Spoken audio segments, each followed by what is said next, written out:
మొన్న సోమవారం సంధి ఏపీల ఇంటర్ ఆఖరి పరీక్షలు చాలైన ముచ్చట చెప్పుకున్నాం కదా. ఇప్పుడు మన తెలంగాణలో కూడా షురువైనాయి. ఏడాదంతా కష్టపడి చదివిన చదువుకు ఆఖరి కొలమానం ఫైనల్ పరీక్షలే కాబట్టి పొల్లగాళ్ళంతా పొద్దుగానే పరీక్ష సెంటర్లతో పట్టిర్రు.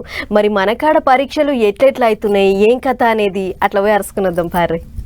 తెలంగాణలో సూత ఇంటర్ ఆఖరి పరీక్షలు చాలా అయినాయి. మొత్తం 9,97,075 మంది పొలగాన్లు, 1,495 సెంటర్లు, 28,500 మంది ఇన్విజిలేటర్లు అయితే వీళ్ళకి అందరికి కలిపి 75 మంది ఫ్లయింగ్ స్క్వాడ్లు, 200 మంది సిట్టింగ్ స్క్వాడ్లు. ఇక పరీక్ష పొద్దుగాల 9 గంటలకు చాలా 12 గంటలకు ఓడిచిపోద్ది. అందుకే యాల కాకముందే పరీక్ష సెంటర్ కాడికి చేరుకోవాలని చెప్పి ఎక్కడోళ్ళక్కడ ఉరుకులు పరుగులు పెట్టిరు. చివాంట పరీక్షలు రాస్తున్న పొలగాన్లను అవ్వాయిల దగ్గరుండి మరీ దోలకపోయి పరీక్షలు రాపించారు. సెంటర్ కాడికి పోయినాక వాళ్ళ హాల్ టికెట్లు చూసుకొని ఏ అర్రలా పడ్డది, సెంటర్ ఇదేనా కాదా అని ఆయన అత్తబా తరుచుకొని ఎవ్వల తావల వాళ్ళు కూసుర్రు. అయినా కూడా ఆడాడ కొందరు పొలగాలు పరీక్షలకు ఆల్చం వచ్చిర్రు. జగిత్యాల జిల్లాల ఆశ్రామయ్యను, కామారెడ్డి జిల్లా మద్నూర్ల అర్చన, సిరిసిల్ల జిల్లాల శరణ్యానికి ముగ్గురు చెల్లెలు పరీక్షకు పావు గంట ఆల్చంగా హాజరుపడ్డరు. ఇగే ఉంది అప్పటికే గేట్లు బంద్ చేసిరు అధికారులు. దీంతో జర రాయనీరు సార్ అని ఎంత ఏడ్చుకుంటూ బదిలైన సూత రూల్ ప్రకారం ఒప్పుకోవమ్మా అని చెప్పి లోపలికి రానియలేదు, పరీక్ష రాయనీయలేదు. అయితే పరీక్ష చాలా 9 గంటలకు ఇంకో 5 నిమిషాలు ఎక్కువ ఇచ్చినాం,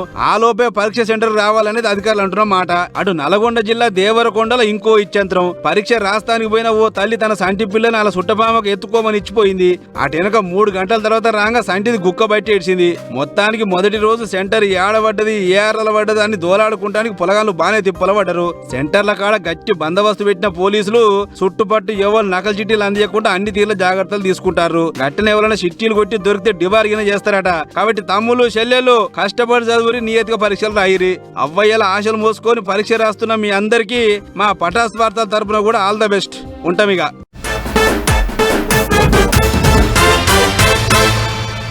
ఇక ఇవాళ అందరికందరూ టీవీలకు అంటి పెట్టుకొని కూర్చొని ఉండొచ్చునబ్బా. ఇంట్లో లేకుంటే బయట పనులకు పోయిన వాళ్ళందరూ యూట్యూబ్లోనే ఉన్నాలే కావచ్చు. ఇండ్లకెంత, నీళ్ళకెంత, పట్టణాలని పల్లెలను శుద్ధి చేసేటందుకు ఎంత, కొత్త కొలువుల ముచ్చట్లేందో బడ్జెట్లో చెప్తారని ఆశే కదా మరి అందరికీ. అవు ఏపీ సర్కార్ బడ్జెట్ ముచ్చట్లు నడిచినాయి. ఇవాళ ఎట్లెట్లున్నాయో ముచ్చట్లు అన్నీ అరుచుకొని వద్దాం పారోసారి. రైట్, ఇవాళ ఆంధ్ర అసెంబ్లీ మీటింగ్ లో బడ్జెట్ లెక్కల ముచ్చట్లు నడిచినాయి. దేనికి ఎంత వాటాలేసిలో పైసల మంత్రి పయ్యావుల కేశవ్ సార్ కుల్ల చెప్పిండు. ఇప్పటికి 24,811 కోట్ల లయబిలిటీస్ ని తీర్చాం. మరో 37,000 కోట్లకు సంబంధించినటువంటి వర్క్స్ బిల్స్ ని చెల్లించి పనులని వేగవంతం చేసే దిశగా ముందుకు తీసుకెళ్తా ఉన్నాం. గ్రామ లేకపోతే మున్సిపాలిటీలకి ఇవ్వాల్సినటువంటి ఆర్థిక సహాయం ఏదైతే వస్తా ఉందో 15th ఫైనాన్స్ కమిషన్ ఆపేస్తే అవన్నింటినీ కూడా వాళ్ళ టైంలో జరిగినటువంటి వాళ్ళ ప్రజాప్రతినిధులు ఉన్నటువంటి వాటిని నిలిపేస్తే ఈరోజు గ్రామాల్ని పట్టణాల్ని మనం సపోర్ట్ చేయడానికి మేము రిలీజ్ చేయడం జరిగింది అధ్యక్ష. ఆంధ్రాలో మెట్రో రైలు సంస్థకు ఎంత ఖర్చు అవుతుంది, తిరుపతి పట్టణాన్ని నున్నగా చేసేందుకు ఎంత ఖర్చు అవుతుందో మంత్రి నారాయణ సార్ లెక్కలు చెప్పిండు. ఎమ్మిగనూరుల న్యాయస్థానం, నెల్లిమర్ల కరెంటు తిప్పలు, రాజీవ్ గృహకల్ప, ఇండ్లకు మరమ్మతులు, తోటపల్లి మద్దు వలసల కాలువ పనులు, పొరుగు సేవల ఉద్యోగులకు సర్కారుకేంచి వచ్చేటి పథకాల మీద ప్రశ్నలు వస్తే మంత్రులు సమాధానాలు చెప్పారు కుల్లంకుల్లా. ప్రజాప్రభుత్వం అధికారంలోకి వచ్చినా చాలా స్పష్టంగా ఏం చెప్పింది, ఒకే రాష్ట్రం ఒకే రాజధాని కానీ అభివృద్ధి వికేంద్రీకరణ అనేది మన నినాదం అధ్యక్ష.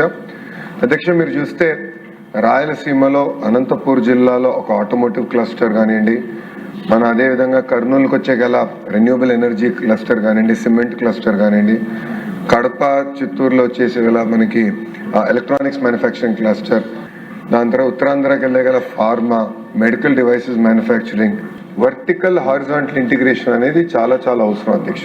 ఇది శాసన మండలి, ఈడ వ్యవసాయం మీద నడిచింది ముచ్చట. వైద్యం, ఆరోగ్యం, గుళ్ళు, ఇండ్లు, నీటిపారుదల వంటి వాటి మీద కొత్తగా బిల్లులు పెట్టిరు సర్కార్ తరపుకించి మంత్రులు. మండలిలో కూడా ప్రశ్నోత్తరాల కార్యం మా జోరుగా నడిచింది. దావకాన్లకించి సాల్వ్ చేస్తే ఆడబిడ్డలకు ఇచ్చేటి నిధుల వరకు మస్తు ముచ్చట్లు నడిచినాయి. నీళ్లు, విమానాల స్టేషన్లు, చేపల పెంపకాలు, పర్యాటకులకు ఉపాధి, రైతులు, ధాన్యం కల్లాలు, చదువులకు గ్రంథాలయాలు, ఇట బొచ్చడు ముచ్చట్ల మీద చర్చ నడిచింది ఆడ కూడా.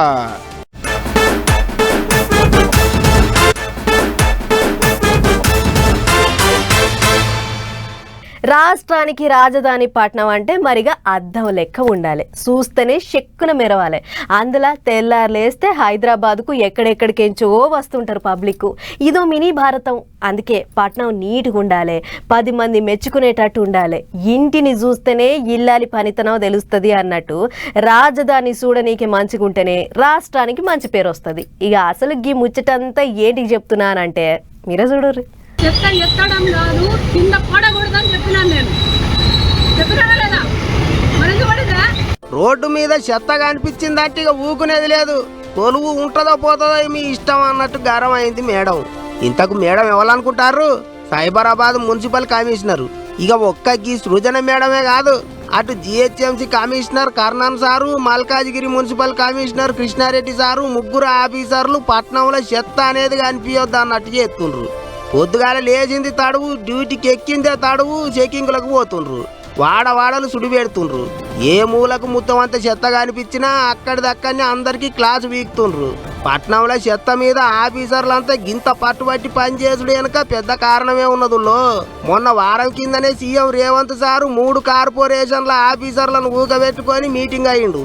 పొద్దుగాల 6కే చెకింగ్లకు పోవాలి, చెత్త అనేది ఎక్కడ కనిపించకుండా చూసుకోవాలని మరీ చెప్పిండు. తానే చెకింగ్లు చేస్తాను కూడా చెప్పిండు. తాను చెకింగ్ చేసేటప్పుడు చెత్త కనిపిస్తే మాత్రం ఊకునేది లేదన్నాడట పెద్ద సారు. అందుకే ఆఫీసర్లంతా దినం ఉరుకులు పరుగులు పెట్టిస్తుండ్రు అందరినీ. ఇంకో ముచ్చట ఏంటిదంటే ఆమ్దాని విజయంలో కూడా ముంబై, అహ్మదాబాద్, బెంగళూరు అటువంటి పట్టణాలతో పోటీ పడాలన్నట్టు చెప్పిండట. అందుకే 3 మున్సిపల్ కమిషనర్లు ఇప్పుడు గదే పనిలో ఉన్నారన్నట్టు. అన్నిటికీ మించి పట్టణాన్ని నీటుగా ఉంచుట్లా చెత్త విషయంలో ఆఫీసర్లు మస్తు స్ట్రిక్ట్గా ఉంటుండ్రు. మంచి ముచ్చట్నే కదా అని కొంతమంది మాట్లాడుకుంటుంటే సీఎం సార్ ఆర్డర్లు గట్టిగానే పనిచేసినాయి అనుకుంటారట ఇంగింతమంది.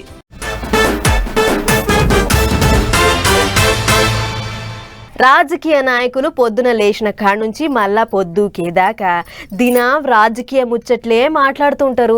అదట్లా ఇదిట్లా అని ఎగస్ పార్టీ వాళ్ళ మీదకి మాటల తూటాలు వేసుకుంటా ఇరుకున పెట్టాలనే చూస్తుంటారు. అయితే ఇట్లా ఏదో పనుల మీద బిజీగా ఉండే లీడర్ సాబులు రాజకీయాలు పక్కకు పెట్టి ఇంకేదో చేస్తుర్రట. మరి ఏం చేస్తుర్రో మనం కూడా చూడాలి కదా. చలో చూసేద్దాం పార్.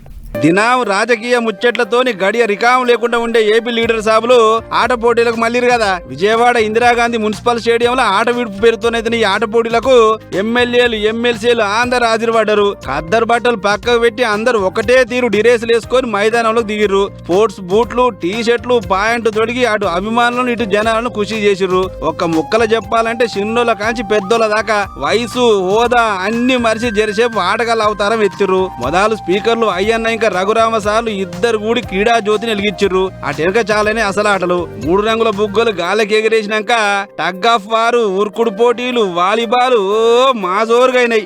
నాయకులంతా టీముల లెక్క విడిపోయి మీరు గెలుస్తారా మేము గెలుస్తామా అన్నట్టు కాలు దువ్విరు గ్రౌండ్ లా. తాడు గుంజడానికైతే ఏటోళ్ళట్టు మస్తు ఊగ మీద పోటీ పడ్డరు. ఇక లీడర్ సాబుల కోసం పెట్టిన ఈ ఆట పోటీల ముచ్చట మీద స్పీకర్ అయ్యన్న సార్ మాట్లాడుకుంటా గిట్ల అన్నాడు. లాస్ట్ టీం పెట్టాం, ట్రయల్ చేసాం. ఆ ట్రయల్ బాగా సక్సెస్ అయింది. అది ఈ సంవత్సరం కూడా మళ్ళీ గేమ్స్ వేయాలని చెప్పి డిసైడ్ చేస్తాం. ఎందుకంటే ఆంధ్ర రాష్ట్రంలో గ్రామీణ ప్రాంతాల్లో మంచి క్రీడాకారులు ఉన్నారు. ప్రభుత్వం ద్వారా గ్రామీణ ప్రాంతాల్లో కూడా క్రీడను ప్రోత్సహించాలి, క్రీడాకారులు తయారు చేయాలని చెప్పి నేను నిర్ణయం తీసుకుని అది ఈ సంవత్సరం కూడా భారీ ఎత్తున ఏర్పాటు చేస్తాం. 3 రోజుల తర్వాత సాంస్కృతిక కార్యక్రమాలు కూడా పెట్టడం జరిగింది. దాంట్లో కూడా ఎమ్మెల్యేలు పార్టిసిపేట్ చేస్తారు. ఏడాది పొడుగుత రాజకీయంలో బిజీగా ఉండే లీడర్ సాబులకు ఇది జనంత నిమ్మలం అనిపించే కార్యమే. ఏదేమైనా అభిమాన నాయకుల ఆట పోటీలు చూసి జనమంతా మస్తు మురిసిపోయినారు పో.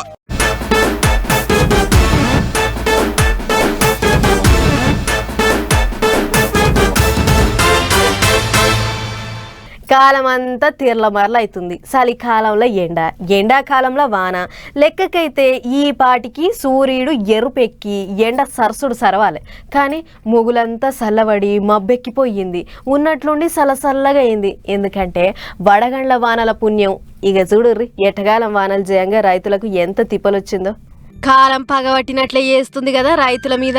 ఉన్నట్లుండి పిలువని సుట్టమోలే వచ్చిన గాలివానలు రైతులను నిండా ముంచినాయి. ఇక చూడు చేతికొచ్చిన పంటలు ఎట్లా నేలపాలైనాయో. నిర్మల్ జిల్లా బైన్సా దిక్కైన ఆగం పరిస్థితి గిది. వేలకు వేలు అప్పులు తెచ్చి పంటేస్తే నడుమంత్రాన మునిగిపోతిమి. ఈ చేను ఈగెట్ల పొడిగెళ్తది, తెచ్చిన అప్పులను ఎట్లా తీరుద్దుము అని అన్నదాతలు మస్తు రందిపడుతుర్రు. అటు ములుగు జిల్లాల ఇగింత ఆగం. వాజేడు దిక్కు ఎటగాలం వానలకు మిర్చి పంట అంతా తడిచి ముద్దయ్యింది. పడదాలు తాటిపత్రిలు గప్పినా కూడా ఏ మూలకు సరిపోలేదు. దంచి కొడితే రేపో మాపో అమ్ముకుందామన్న మిర్చి పంటను తెర్లు చేసింది నడుమంత్రపు వాన. దీంతో తడిచిన పంటను ఆరబెట్టుకుంటా మార్కెట్ కు పట్టకపోతే దీన్ని ఎవరన్నా కొంటరో కొనరో అని బాధపడుతుర్రు అన్నదాతలు. అటు జగిత్యాల జిల్లా కోరుట్ల దిక్కు కాసిన మామిడి పిందెలు రాలిపోయి రైతులది ఓకేడుపు కాదు. జర్ర ఎట్లా చేసన్నా జరిగిన పంట నష్టాన్ని సర్కారోళ్ళు అంచనా వేసి ఎంతో కొంత పాయమాలు కట్టియాలే అని అడగబట్టిర్రు రైతులు. ఇక ఇదిట్లుంటే ములుగు జిల్లా వెంకటాపురం మండలంలో ఉన్నట్లుండి పొలం కాడి మోటార్లు కాలిపోయినాయి. బెస్తగూడెం ఇంకా కమ్మారిగూడెంలా కొందరు రైతులు నియత్తుగా డీడీలు కట్టుకొని కనెక్షన్లు పెట్టుకుంటే కొందరు నడుమంత్రాన జొర్రి దొంగ మోటార్లు పెట్టిర్రట. అట్లా మోటార్లు ఎక్కువయ్యేటాళ్లకు కరెంటు తక్కువ వచ్చి అసలు రైతుల మోటార్లు కాలిపోయి పంటలు ఎండిపోతున్నాయి. ఇక గీ ముచ్చట మీద రైతులు మాట్లాడుకుంటా దొంగ మోటార్లు పెట్టినోళ్ల మీద తగిన చర్యలు తీసుకోవాలి, వాళ్ళ లాపర్వా జయంగా మేమాగమైతున్నాం, చేను ఎండుతుంది, మీదంగా పైసలు పోతున్నాయని కోపానికి వస్తుర్రు. మరిగా అధికారులు ఏం చర్యలు తీసుకుంటారో ఏమో చూడాలి.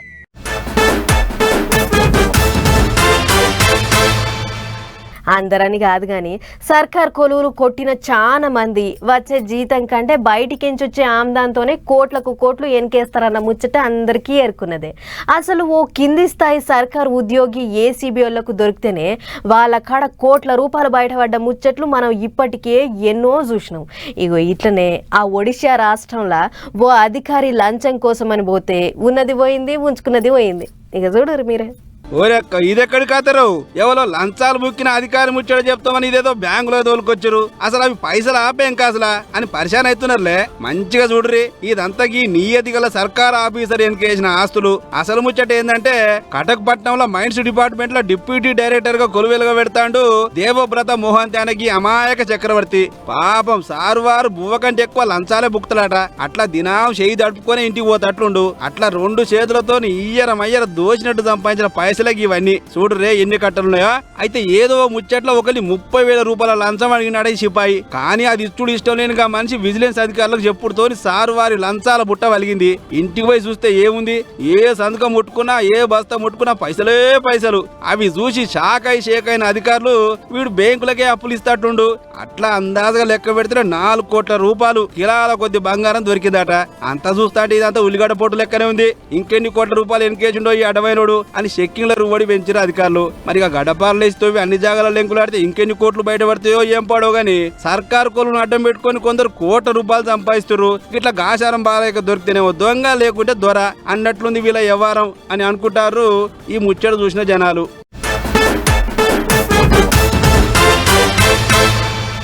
నేను చిన్నగున్నప్పుడు మా బళ్ళ ప్రతి ఏడు టీచర్స్ డే అని పెట్టేటోళ్ళు మా సార్లు. ఎప్పుడు నేను తెలుగు పంతులమ్మ వేషమే కట్టేదాన్ని, కానీ మా తమ్ముడు మాత్రం అధికారుల వేషమే కట్టేటోడు ఉండే. ఎందుకంటే పంతులను తిట్టొచ్చని వానే ఆపొచ్చిన. ఎంఆర్ఓ, ఎంపీడీఓ, డాక్టరు, పోలీస్ అధికారుల వేషాలు కట్టేటోళ్ళు మా దోస్తులు. టీచర్స్ డే అనగానే పద్దొద్దుల ముందుగాల కాడ్నుంచే అన్నీ తయారు చేసుకునేటోళ్ళం ఉండే. అగో టీచర్స్ డే అంటే యాదకొచ్చింది. ఇగో ఈ వార్త చూడుర్రి.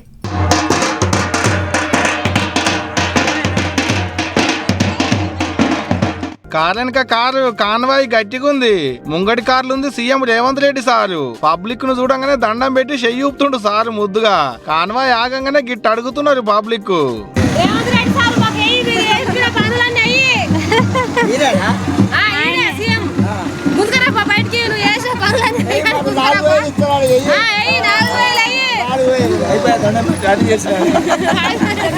అగో పబ్లిక్ అడుగుతుంటే సీఎం సార్ ముషిముషి నవ్వుకుంటా దండాలు పెడుతుండు కార్ల ముంగటి సీట్ల కూర్చొని.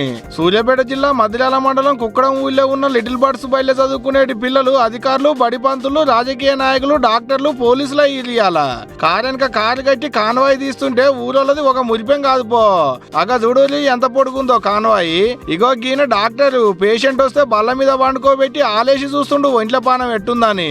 గీ అన్న కార్ల కూసున్న అధికారికి ఎస్కాటు తుపాకీ పట్టుకొని కారు మీద మీద నిలబడి చూస్తుండే ఎవరన్నా పడిపడిన వాళ్ళు వస్తారేమోనని. అంతా చిన్న చిన్న పిల్లలే. అధికారులు సర్కారు ఆఫీసర్ల ఏషాలు కట్టి భలే ముద్దుగున్నారబ్బా. ఏదైతే గానీ చిన్న చిన్న పొల్లగాళ్లతోని గిసువంటి ఏషాలు కట్టించిన బడి పంతులను పొల్లగాళ్ళ అమ్మనాయనలు తారీఫ్ చేయాల్సిందే పోండ్రి.